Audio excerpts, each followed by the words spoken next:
मतलब ये है आप नहीं जाओगे, नहीं जाएंगे तो हम तो जरूर जाओगे। तो क्यों जाओगे? सम्मान नहीं क्या हमारे पिता है, हमारी माँ है, साथ की सहेलियां माँ मिलेगी, सहेलियां मिलेगी, लेकिन बिना बुलाए जाओगे सम्मान नहीं मिलेगा।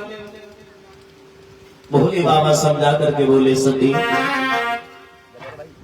ट्रेवल कम करो, केसीओ ट्रेवल कम करो।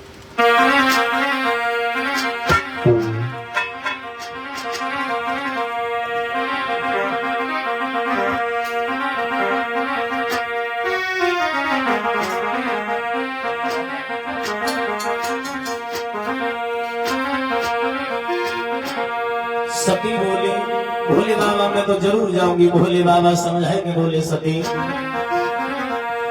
कि आज रनाई हुई है और सती जी बिना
जाओगी वहाँ सम्मान नहीं होता।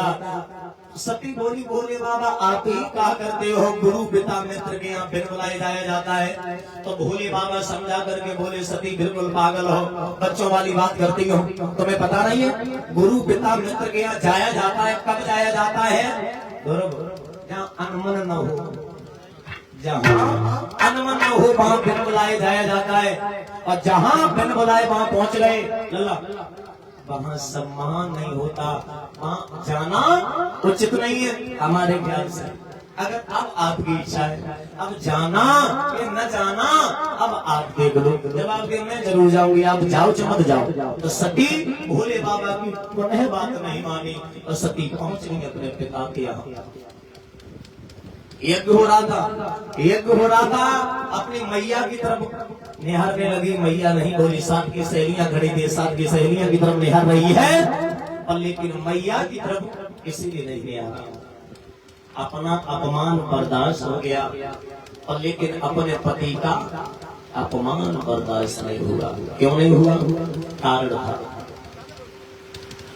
सब देवताओं के स्थान थे पर अपने पति भोले बाबा का कोई स्थान नहीं था।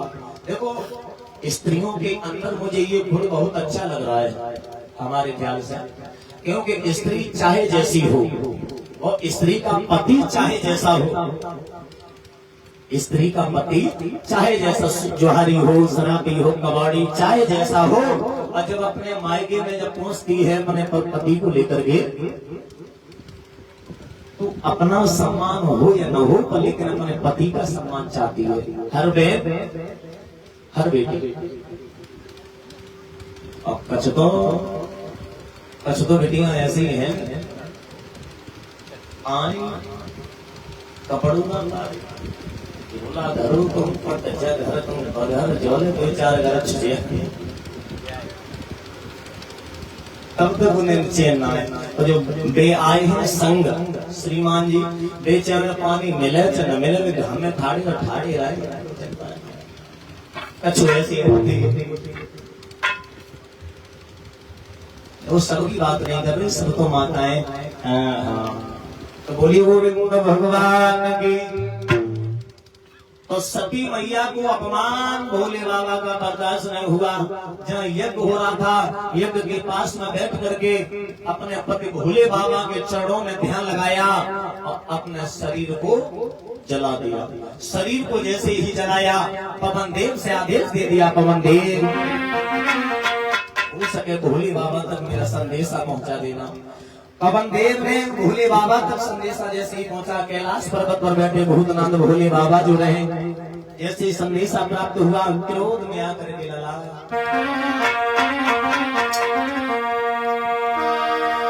सोई एक जटा फिरी भोला ने पर्वत पे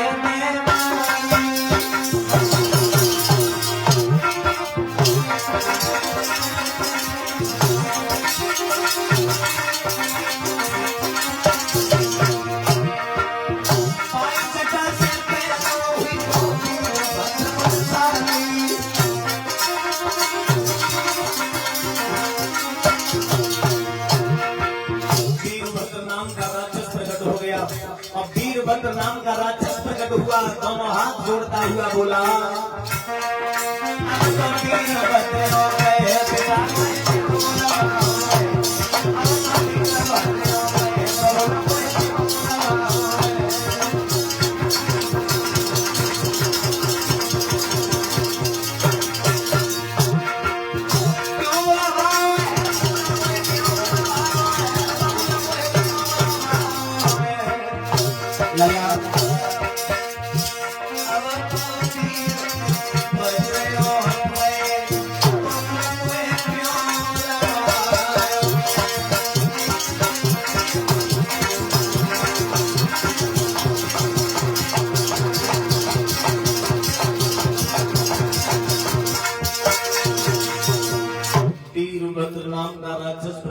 दोनों हाथों को जोड़ता हुआ जवाब दिया, पिताजी मुझे आदेश दे दो, करना क्या है? जवाब दिया, कुछ करना नहीं है, आप चले जाओ, जहाँ युद्ध हो रहा है दक्ष प्रजापति के यहाँ अपनी जितनी माया हो सब ले जाओ, सब प्रकटा दो। वो राक्षस पहुंचा, जाते ही जाते यज्ञ हो रहा था, यज्ञ ध्वंस कर डाला।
बोले गोविंद भगवान की, श्रीमद् भागवत महापुराण की।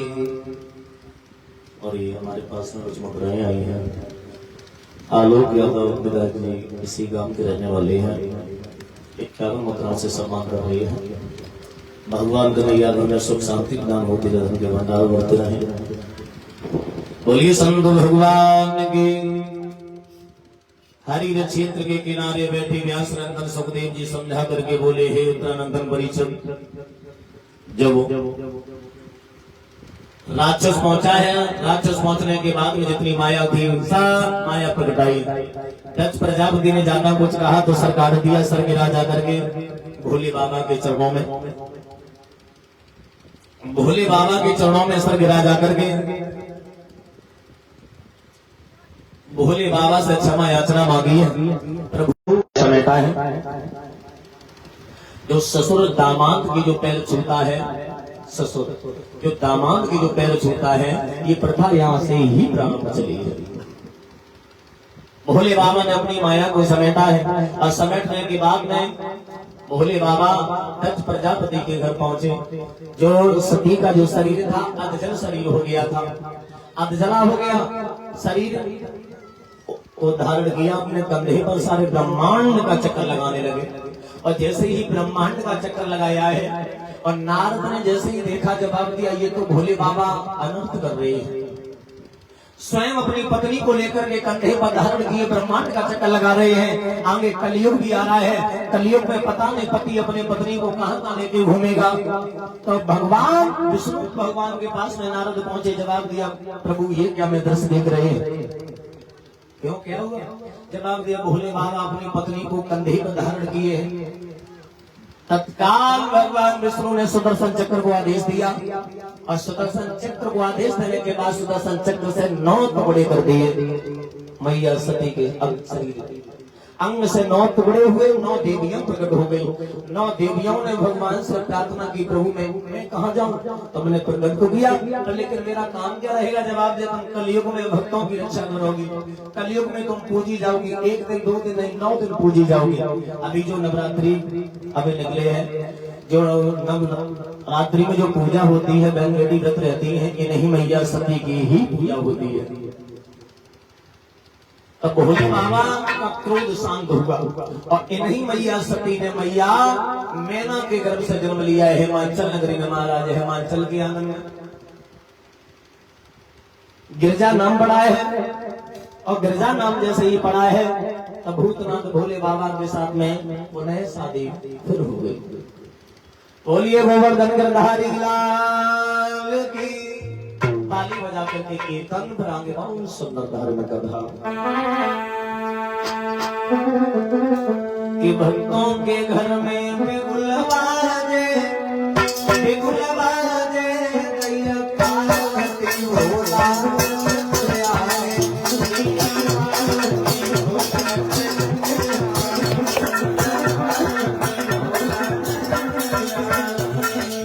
भक्तों के घर में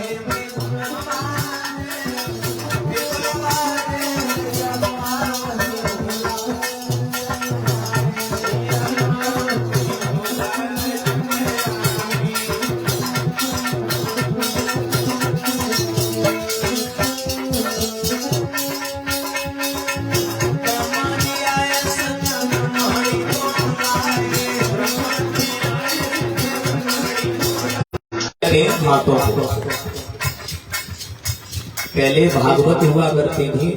भागवत पहले भागवत ऐसे ही सुनाई जाती थी। ये ढोलक बाजा ये साज जो एकत्रित किया है, ये क्यों किया? इसमें एक कारण है। भगवान जो थे, भगवान ने कहा कि मैं संगीत से मैं बहुत जल्दी प्रसन्न होता हूँ। संगीत की दोनों भगवान के कानों तक पहुंचती है तो भगवान को बहुत आनंद आता है। और जब ताली, 2 ताली दोनों हाथ जब ताली में बजती हैं तो इसमें एक स्वर निकलता है, इसमें एक संगीत का फल दिया है इस ताली को। तो मुखार बिन से बोलो और तालियों के साथ अगर जो कीर्तन बोलता है वो परम पिता परमात्मा को बहुत आनंद लगता, प्रिय लगता है। तो ताली बजा करके प्रेम से बोलेंगे।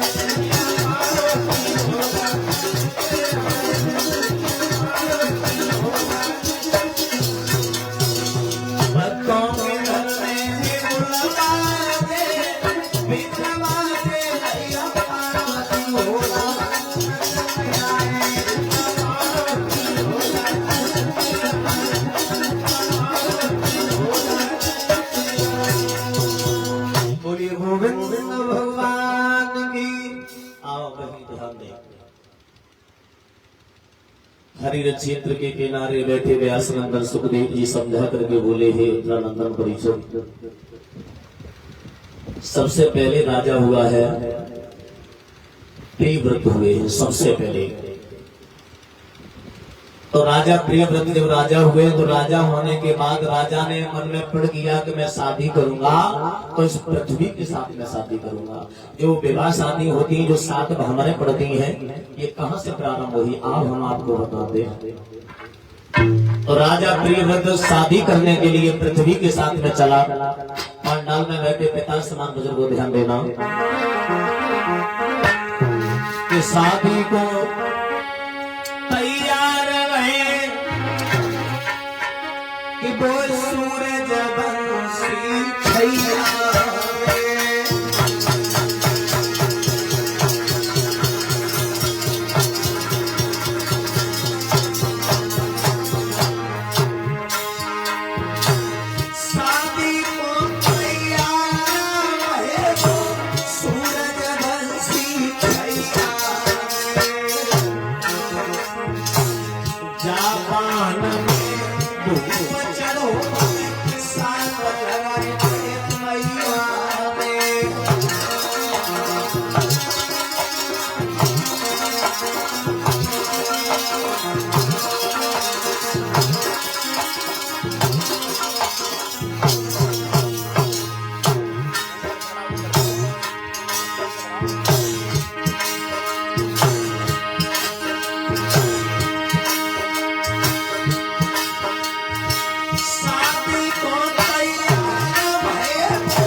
शादी करने के लिए पृथ्वी के साथ में जैसे ही चला है पृथ्वी माँ को आह्वान किया। पृथ्वी माँ प्रकट हो गई और पृथ्वी माँ प्रकट होने के बाद में जवाब दिया मैं तुम्हारे साथ में शादी करना चाहते हैं।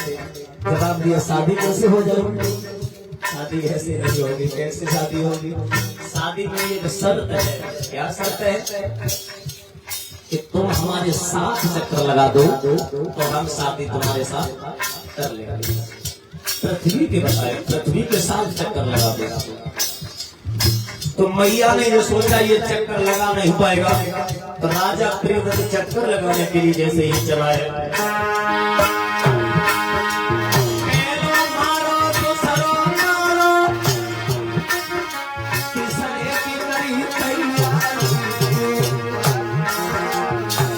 चौथो चक्कर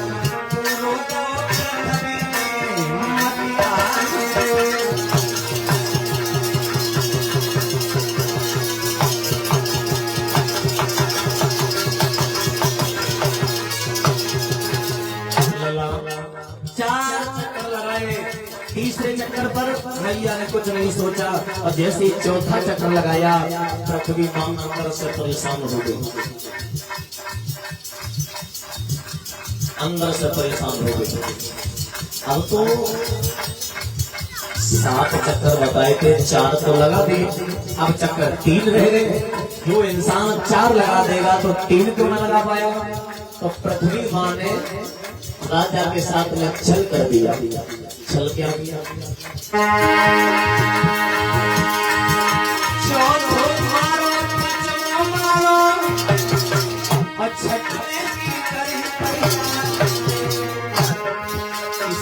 सोच समझ के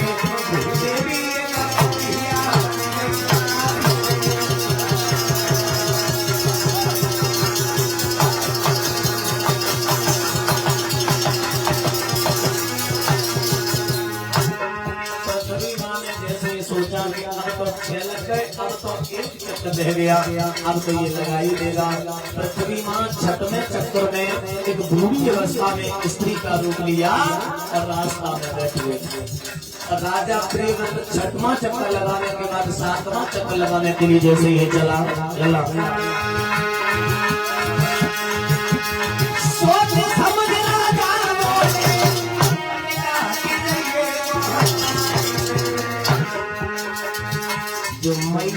हसमुख से निकलो तब मान गई।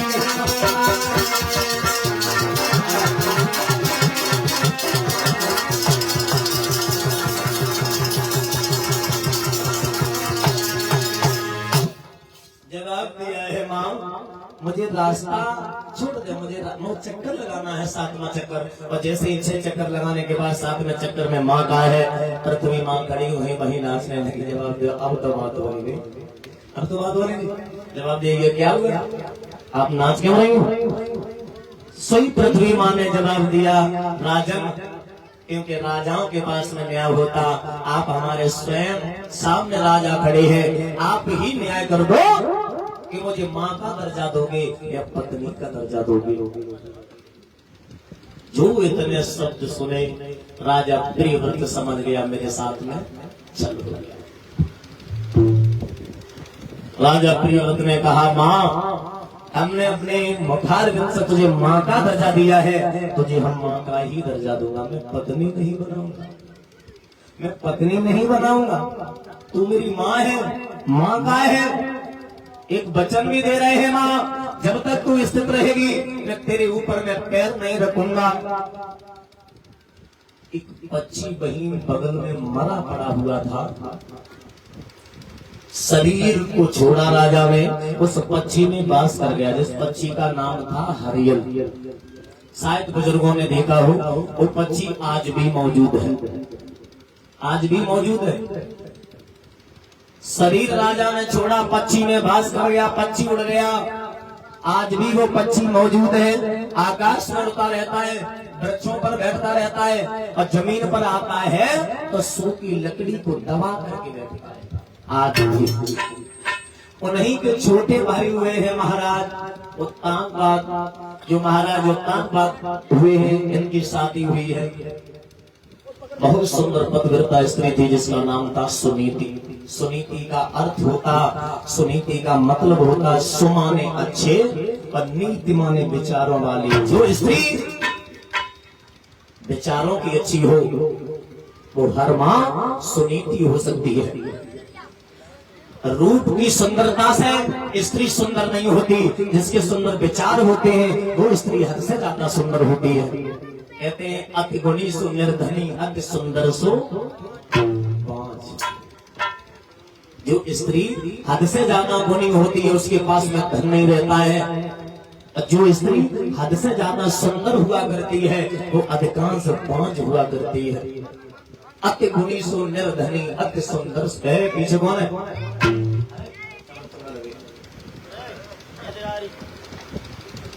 मैया जो सुनीति जो थी, मैया सुनीति प्रेम से अपना जीवन यापन कर रही थी, लेकिन एक दुख था। और क्योंकि दुख तो हर मानव के जीवन में लगा रहता है। आप किसी को पूछो क्या भैया तुम सुखी हो, किसी से दुनिया में पूछ लेना तो केवल एक ही जवाब देगो कि हमसे भैया दुखी दुनिया में कोई है ही नहीं। कहते हैं कि दीन कहे धनवान सुखी और धनवान कहे सुख राजा को भारी। अब राजा कहे महाराजा सुखी, महाराजा कहे सुख इंद्र को भारी। इंद्र कहे विष्णु जी सुखी और विष्णु जी कहे सुखी त्रिपुरारी। राजा को पूछा गया कि तुम सुखी हो तो नहीं, कौन? कर महाराजा। महाराजा से पूछा गया तुम सुखी हो, जवाब दिया न, फिर कौन? कि इंद्र सुखी है। इंद्र से पूछा गया क्या तुम सुखी हो? इंद्र ने भी मना कर दिया, हमारे पास में सुख नहीं है। किनके पास में? तो विष्णु भगवान के पास। विष्णु भगवान को पूछा गया क्या तुम सुखी हो, जवाब दो न, फिर कौन है? कि त्रिपुरारी, मतलब भोले बाबा। भोले बाबा को पूछा गया क्या तुम सुखी हो, हम नहीं सुखी, फिर सुखी को है? तो बहुत सुंदर लाइन है कि तब दासन दासा तुलसी कहे और बिना भजन बिना सब जीव।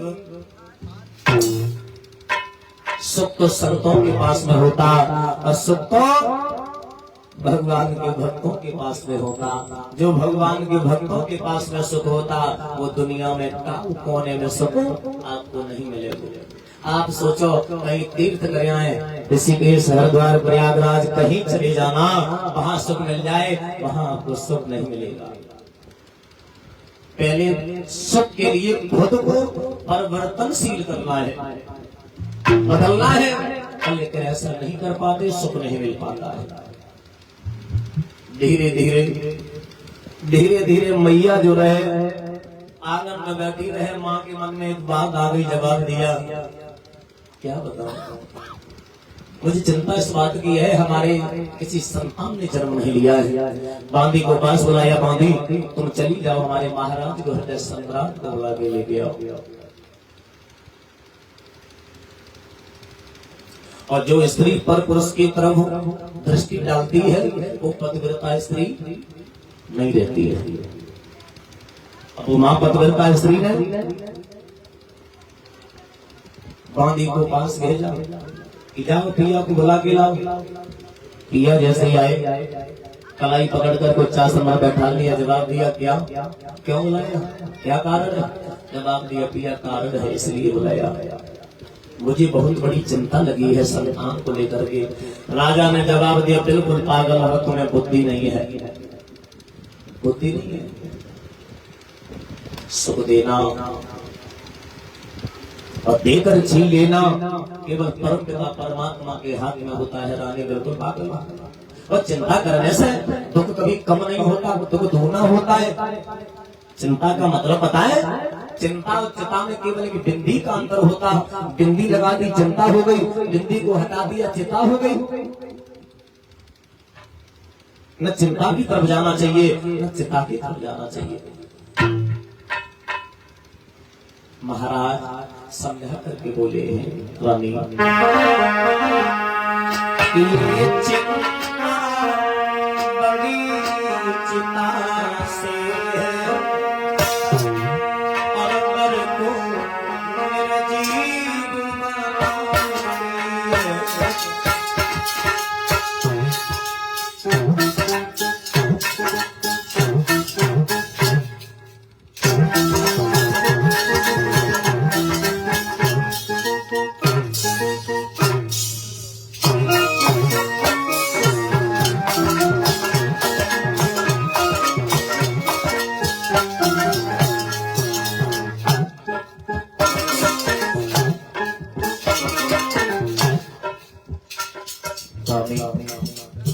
बिल्कुल पागल हो, कभी चिंता नहीं करनी चाहिए। आप हम बताते हैं चिंता क्या है।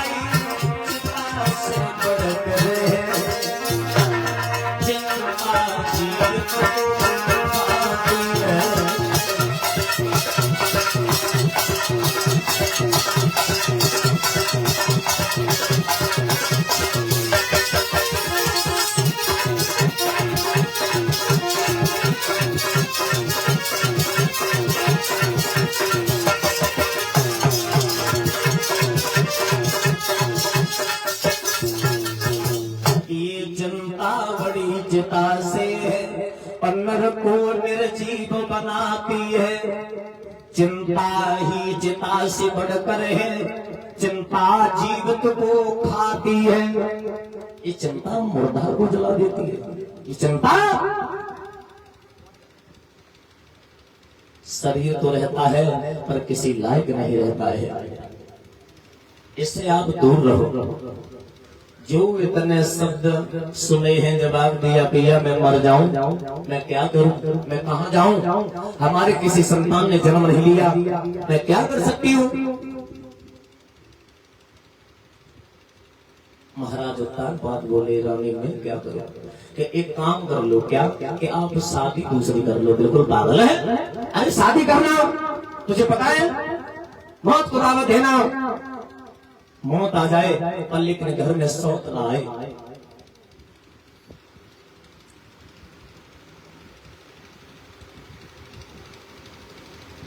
पिया नहीं, आप शादी कर लो। हमारे संतान ने कोख से जन्म नहीं लिया तो हमारे सौत से अगर संतान हो जाएगी तो मैं अपना जीवन यापन करती रहूंगी। खूब समझाया महाराज कान बांधने पर, लेकिन सुनीति के एक मन में बात नहीं आई, एक समझ में बात नहीं आई।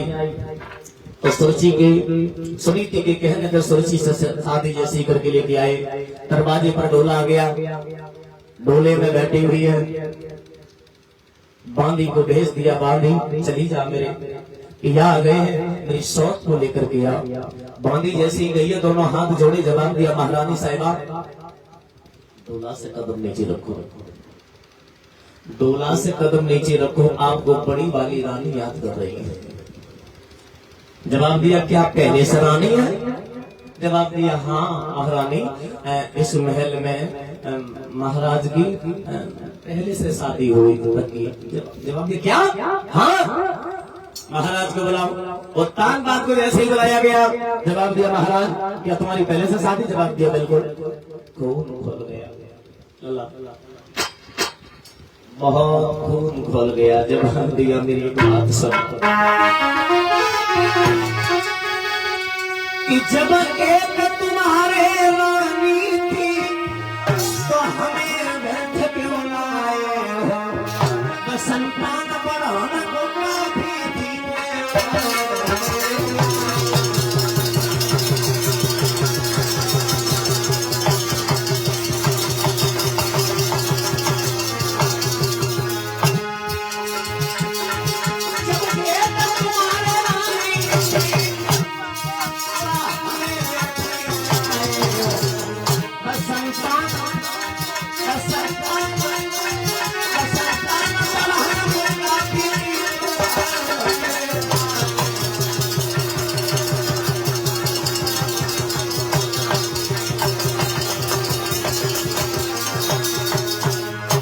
जवाब दिया केवल मेरा एक काम कर दो, मुझ पर इतना एहसान करो, मेरा डोला पीहर भिजवा दो।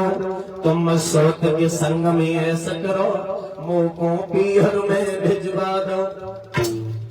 रात हम बहुत विस्तार से जाए समझा तो रहे, माने हमारी एक बात ना माने। बांदी पहुंची, बांदी पहुंची, महारानी से कहा महारानी साहिबा छोटी वाली रानी डोला से नहीं उतर रही है। अब समझो कुछ माताएं दयावान होती और कुछ तो कितनी कठोर होती हैं। मैया सुनीति ने जो इतने शब्द सुने, मैया सुनीति बोली कैसे आ जाए, कैसे आ जाए? वो मुझे अपनी बड़ी बहन समझ रही है इसलिए नहीं घर में आ रही है। जब तक बड़ी बहन लेने के लिए नहीं जाएगी तब तक छोटी बहन कैसे आ जाएगी? दो चार सहेलियों को साथ किया और सहेलियों को साथ करने के बाद में जवाब दिया बहन, अरे मेरी आए गई सौत द्वार, बहने चलो सौत न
मैया सुनीति जैसे ही डोला के पास में आई है,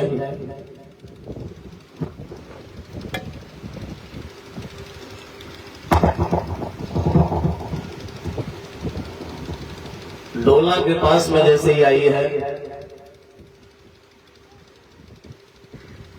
दोनों हाथ जोड़े जवाब दिया है। जब गायकी ना मतलब जैसे चढ़ता है आवाज फट जाती है।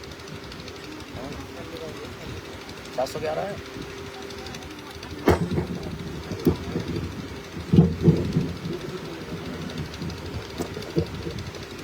मैया सुनीति ने कहा, दोनों हाथ जोड़े, महारानी बहन इस डोला से कदम नीचे रखो,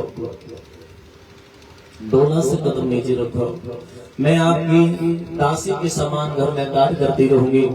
आप कहोगी हाथ हमारे दबा, पैर दबा, तो तेरे हाथ पैर दबाया करूंगी। तुम कहोगी भोजन बना, तो मैं भोजन बनाया करूंगी। तुम कहो खाना बना, खाना बना करके खिला, तो खाना बना करके तुझे खिलाया करूंगी। अगर तुम कहोगे हमारे संतान को खिला, तो मैं तेरी संतान अपनी संतान समझ करके खिलाया करूंगी। जो इतने शब्द कहे जवाब दिया बिल्कुल, क्यों ना। अरे बूढ़ी बिल्ली भक्तिन बन करके चिड़ियाघर में रहना चाहती है, तुझे पता है माँ की ममता क्या होती है, वो पहुंच लगाई क्या जाने। और जिसकी न गई हो पाए बीमारी होती, हम तुझे बच्चा दूंगी।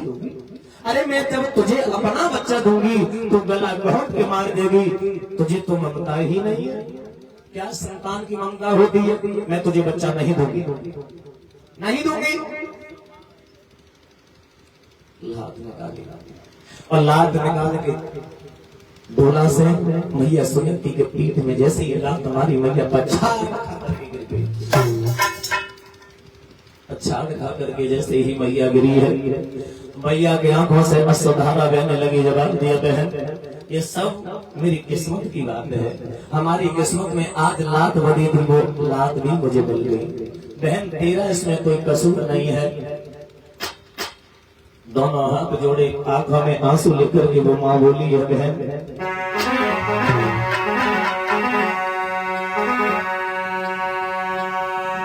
कि मेरे पीठ में मारी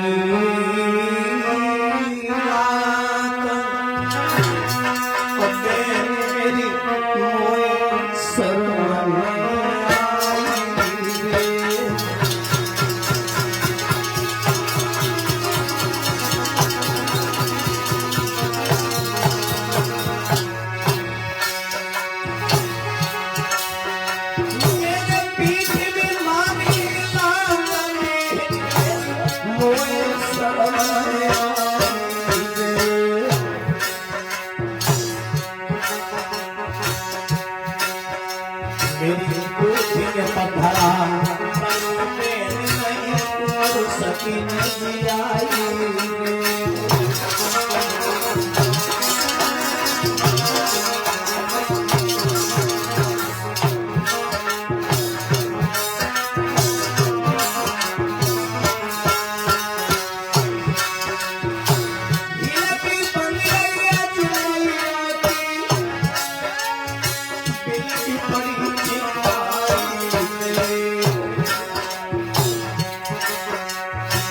मैया के घर गोबर में तो पक्के में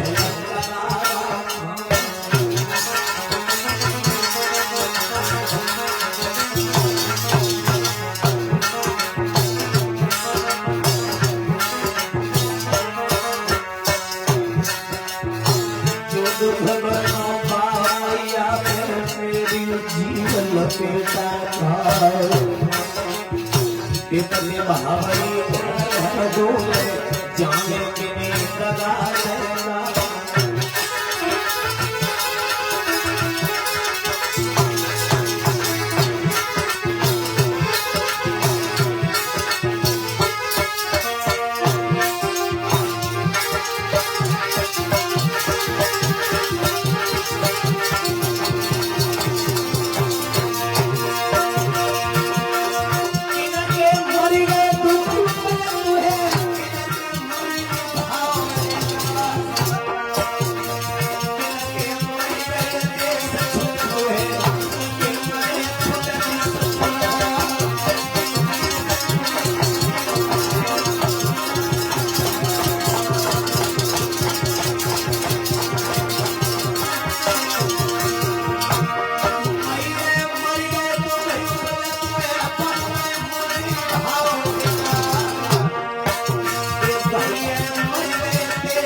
अपने मन की बात कहती रही, हाथ जोड़ करके पल्ले किलो से डाइन को नींद दया नहीं आई।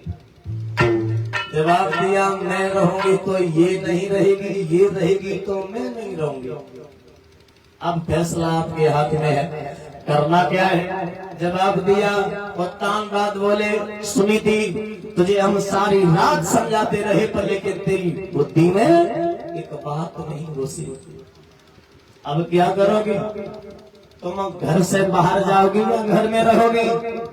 अगर तुम घर में रह रही हो तो ये शादी करके लेकर के जो हम आए हैं ये अंदर नहीं जा सकती है। अब आप बताओ, वैसे हमारे पास में कोई परेशानी नहीं थी, कोई कष्ट नहीं था, लेकिन तुमने आफत हमारे सर पर खड़ी कर दी। अब क्या करना है मुझे। दोनों हाथ जोड़े जवाब दिया, पिया सब हमने करवाया है, सब हमारा कसूर है, आप चिंता मत करो, मैं जा रही हूँ, मैं जा रही हूँ। मैया सुनीति ने सुरुचि से कहा, बहन वैसे भी हमारे पिया बहुत संकट में जूझ रहे हैं, संतान का बहुत बड़ा दुख होता है, संतान का हकीकत में बहुत बड़ा दुख होता है। धन के भंडारे भरे हों और जिस घर में दीपक न हो तो वो धन दिखाई नहीं देता है। इसी प्रकार संतान होती है, धन कितना भी हो, घर कितना भी बड़ा हो, लोगों से भाई चचा दाऊ भतीजे से, और अपनी संतान नहीं है तो घर सोना दिखाई देता है। तो मैया सुनीति ने कहा, बहन तू इस महल में रहे, मैं निकल जा रही हूँ। मैया सुनीति ने इशारा दिया, डोला अंदर गया, तो मैया सुनीति जो रहे जंगल की तरफ चली है। कि सुनीति जाए गई वन में और करी करी समय अपने किया।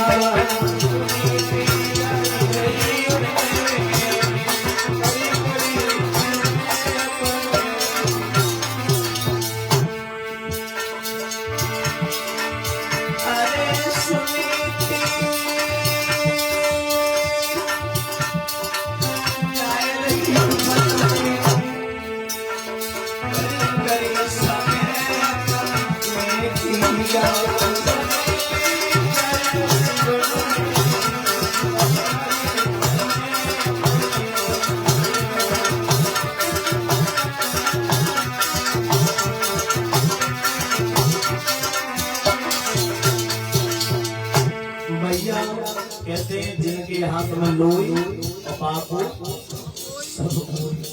आज जा मैया का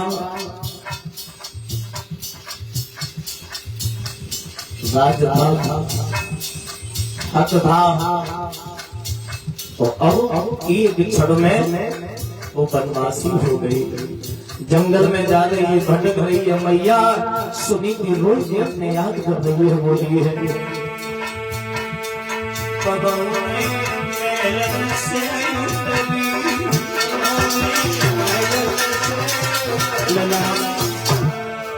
आज मेरी समझ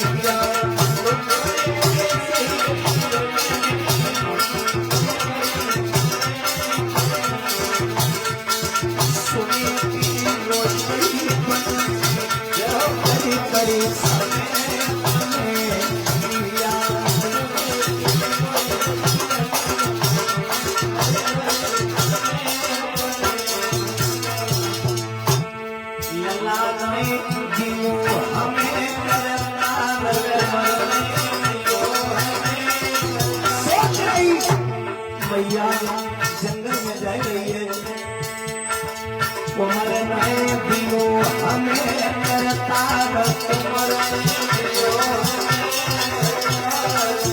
भी गए मोसे मेरे करता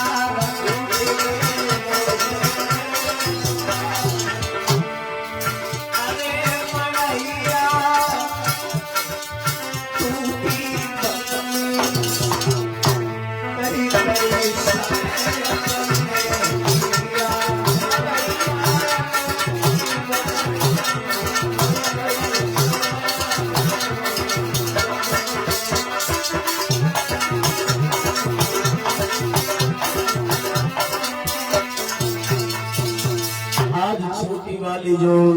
थी वो महल में रह रही है, जीवन यापन कर रही है। बड़ी वाली मैया सुनीति रहे वो आ गई, जंगल में रह रही है, फूस की झोपड़ी बनाई, झोपड़ी डाल करके अपना समय काट रही है, समय काट रही है। केवल महल से 2 रोटी आती है, वो भी जौकी। जौकी क्यों? कि अगर बाई चांस पिया इसके पास में गए, सुनीति के पास में गए और इसके संतान हो गई तो इसकी वैल्यू बढ़ जाएगी, हमारी वैल्यू घट जाएगी, फिर हमारी वैल्यू नहीं रहेगी। संतान की वजह से शादी करके लेके आए, तो इसलिए 2 रोटी केवल जौगी, वो भी भर पेट नहीं। मैया ने समय काटा, 1 नहीं 2 नहीं 3 नहीं 6 महीना हो गए, 6 महीना, पर फिर भी कोई सुख नहीं दिखाई दिया, सुख नजर नहीं आया। तो मैया सुनीति के मन में एक बात आ गई, इस जिंदगी से मैं मर जाऊं तो अच्छा रहेगा।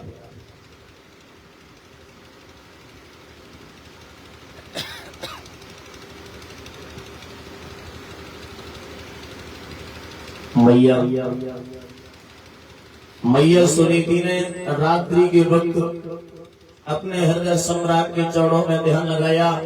पिया मैं जा रही हूँ, तुम्हें बिन बताए जा रही हूँ, जहाँ तक हो वहां तक मुझे क्षमा कर देना। पतिव्रता स्त्री वो होती है जो बिना पति की मर्जी से जो घर से बाहर कदम न दे, वो स्त्री पतिव्रता होती है। याद रखना, किसी कवि ने स्त्रियों के बारे में बताया है कि शुभ कर्म करने चाहिए अशुभ गति के, शुभ गति के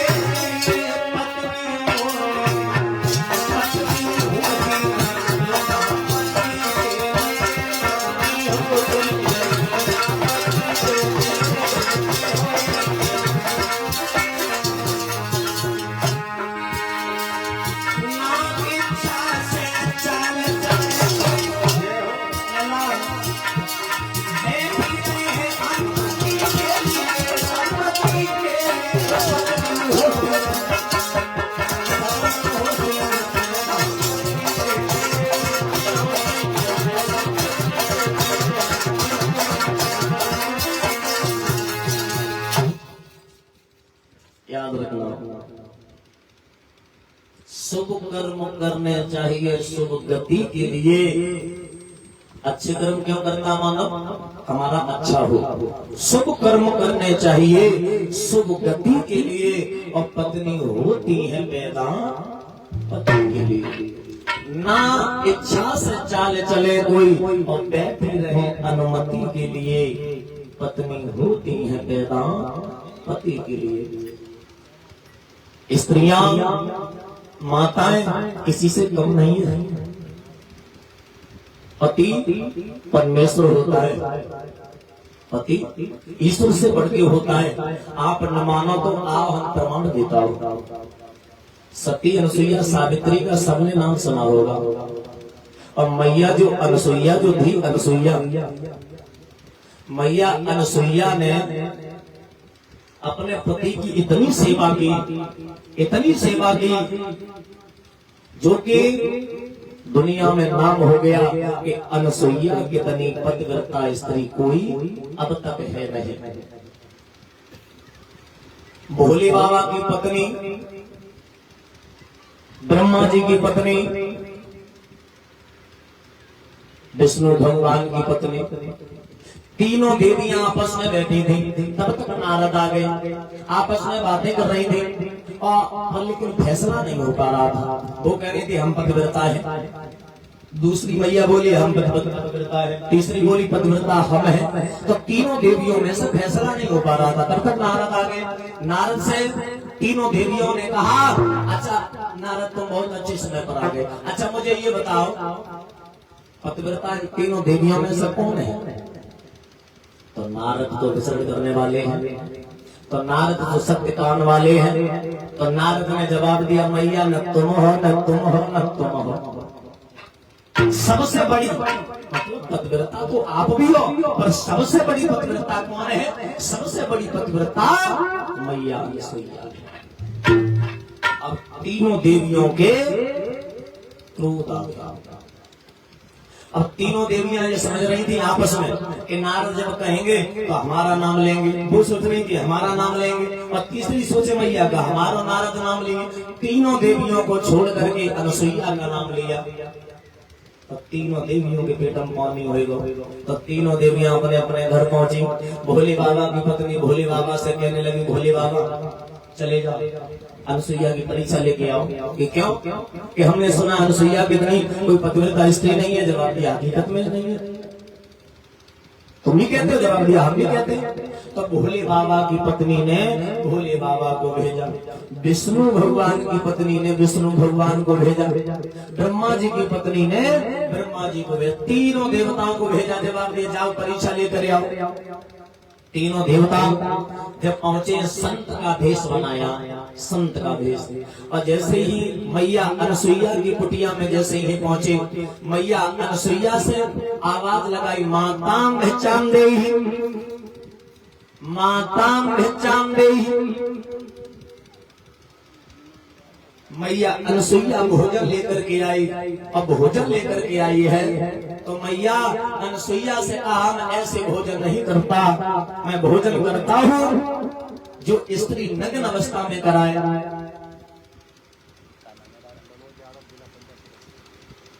और ये श्रीमान श्री मनोज यादव नेताजी जिला पंचायत सदस्य नेताजी हमारे आगे मध्य में आए हुए हैं।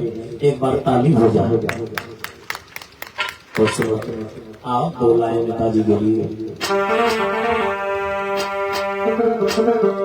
कि स्वागत सो सोबा आपका स्वागत, स्वागत आपका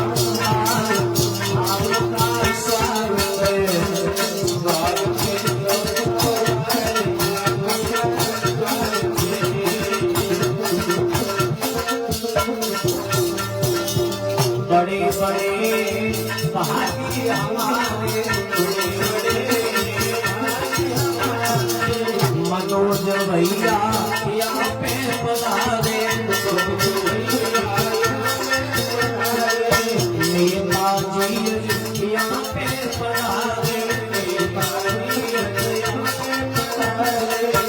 तुम्हें माधव करे नमस्कार, आपका स्वागत है।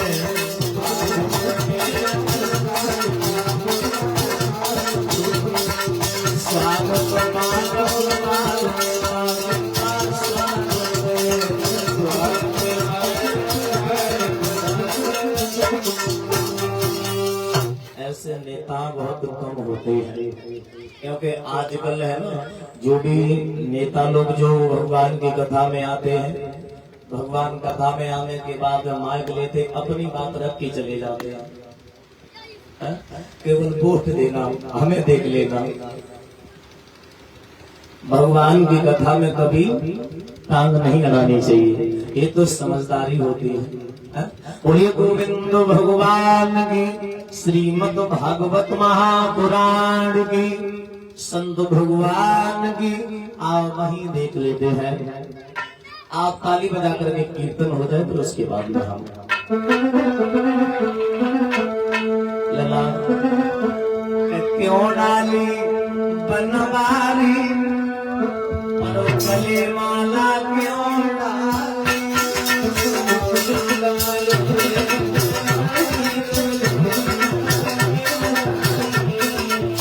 क्यों डाली बनवारी, गले माला क्यों डाली,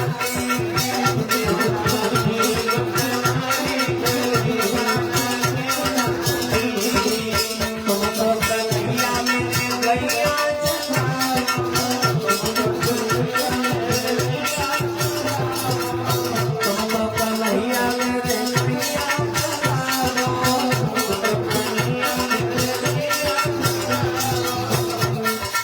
पानी की व्यवस्था कर दो, पानी हमें पिला दो।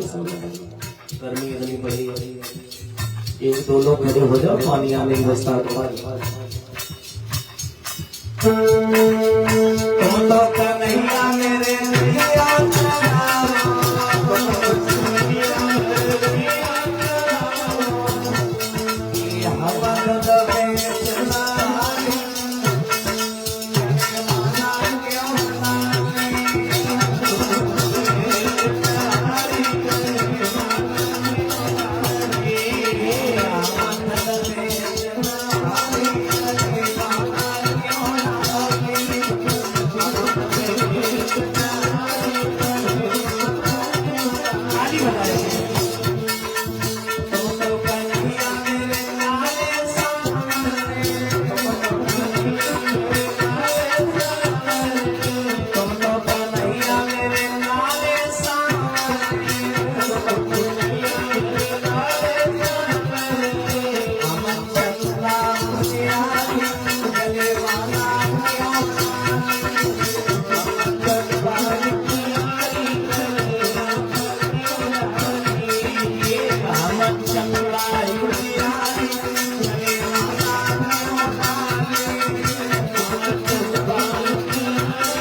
श्रीमद् भागवत महापुराण की हरिहर क्षेत्र के किनारे बैठे व्यास रामन सुखदेव जी